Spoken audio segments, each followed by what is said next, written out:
ഹിന്ദി ഹൃദയഭൂമിയായ ഉത്തർപ്രദേശിലെ 30-ലധികം മണ്ഡലങ്ങൾ കൈവിട്ടിട്ടും അധികമായി ഒഡീസയിൽ നിന്ന് കിട്ടിയ സീറ്റുകൾ വലിയ തോതിൽ അവർക്ക് പ്രയോജനകരമായി മാറി എന്നുള്ളതിൽ സംശയമൊന്നുമില്ല.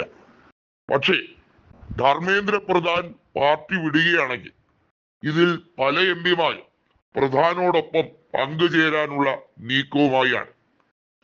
ബിജു ജനതാദൾ ധർമ്മേന്ദ്ര പ്രധാന് ചില ഓഫറുകൾ വെക്കുന്നതായി ഇപ്പോൾ സൂചനയുണ്ട്.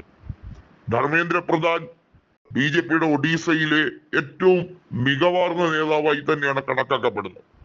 മോഹൻ ചാരൺ മാഞ്ചിയെ ദളിത് പ്രാതിനിധ്യത്തിനു വേണ്ടി മാത്രം താൽക്കാലികമായി മുഖ്യമന്ത്രി പദത്തിൽ എത്തിച്ചതാണ്.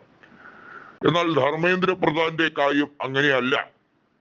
നവീൻ പട്നായിക്കിന്റെ പാർട്ടിയിലുള്ള, അതായത് ബിജു ജനതാദൾ പാർട്ടിയിലുള്ള പലരെ ചാടിച്ചുകൊണ്ട് BJP അംഗബലം തികയ്ക്കാനുള്ള നെട്ടോട്ടം നടത്തുമ്പോൾ സ്വന്തം ആവനാഴിയിലെ അസ്ത്രങ്ങളെ മറന്നുപോയി എന്നൊരു പരാമർശം പലപ്പോഴായി ഒഡീസയിൽ മുഴങ്ങി കേൾക്കുകയാണ്. എന്തിനധികം പറയുന്നു, പ്രതാപ് ചന്ദ്ര സാരംഗി എന്ന സംഘപരിവാർ നേതാവ്, അദ്ദേഹം പോലും ധർമ്മേന്ദ്ര പ്രധാനെ അനുകൂലിച്ചു തന്നെയാണ് നിൽക്കുന്നത്. കേന്ദ്ര നേതൃത്വം അദ്ദേഹത്തോട് കാണിച്ചത് നെറുകേടാണ് എന്ന് കൃത്യമായി ബാലസോറിലെ ഈ MP പോലും പറയുന്നുണ്ട്. നിലവിൽ 20 MP ഉള്ളതിൽ 7 or 8 പേർ പാർട്ടി വിടാനോ അതല്ലെങ്കിൽ കൃത്യമായി വിലപേശൽ നയങ്ങളുമായി വരാനോ സാധ്യതയുള്ളതായി കാണുന്നുണ്ട്. ഇവിടെ മറ്റൊരു നീക്കമാണ് നടക്കുന്നത്.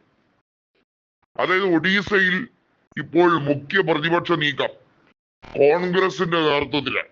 കോൺഗ്രസിനെ സംബന്ധിച്ചിടത്തോളം അവിടുത്തെ സർക്കാരിനെ അട്ടിമറിക്കാനുള്ള സാധ്യതകൾ ഉണ്ടോ, അതിനുള്ള വഴിയുണ്ടോ എന്നുള്ളത് വളരെ ഗൗരവമായി കഴിഞ്ഞ ഏറെ നാളുകളായി ആലോചിച്ചു കൊണ്ടിരിക്കുകയാണ്. അതിനുവേണ്ടി നിതാന്തം പ്രയത്നിച്ചു കൊണ്ടിരിക്കുന്ന ഒരു അവസ്ഥയാണ്. അപ്പൊ പിന്നെ ഒഡീസയിൽ BJPക്ക് എന്ത് പരിക്ക് പറ്റിയാൽ അതിന്റെ നേട്ടം കൊയ്തെടുക്കാൻ ബിജു ജനതാദളല്ല, മറിച്ച് കോൺഗ്രസ് നേരിട്ട് തന്നെ തുനിഞ്ഞിറങ്ങും എന്നുള്ള കാര്യത്തിൽ ആർക്കും യാതൊരു സംശയവും വേണ്ട. പക്ഷേ അതിന് വടി കൃത്യമായി കോൺഗ്രസിന്റെ കയ്യിലെത്തണം.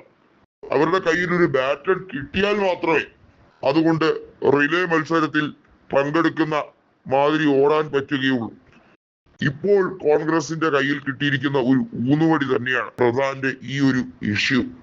അത് ഒഡീസയിൽ നല്ലപോലെ കത്തിച്ച് കൃത്യമായി BJPക്കുള്ളിൽ ഒരു പടപ്പുറപ്പാട് ഉണ്ടാക്കിയെടുക്കാൻ താൽക്കാലികമായിട്ടെങ്കിലും സാധിച്ചിട്ടുണ്ട്. BJPയുടെ മന്ത്രിസഭയെ വീഴ്ത്താനുള്ള ഒരു ഓപ്പറേഷൻ അണിയറയിൽ നടക്കുന്നുണ്ട് എന്നാണ് സംസാരം.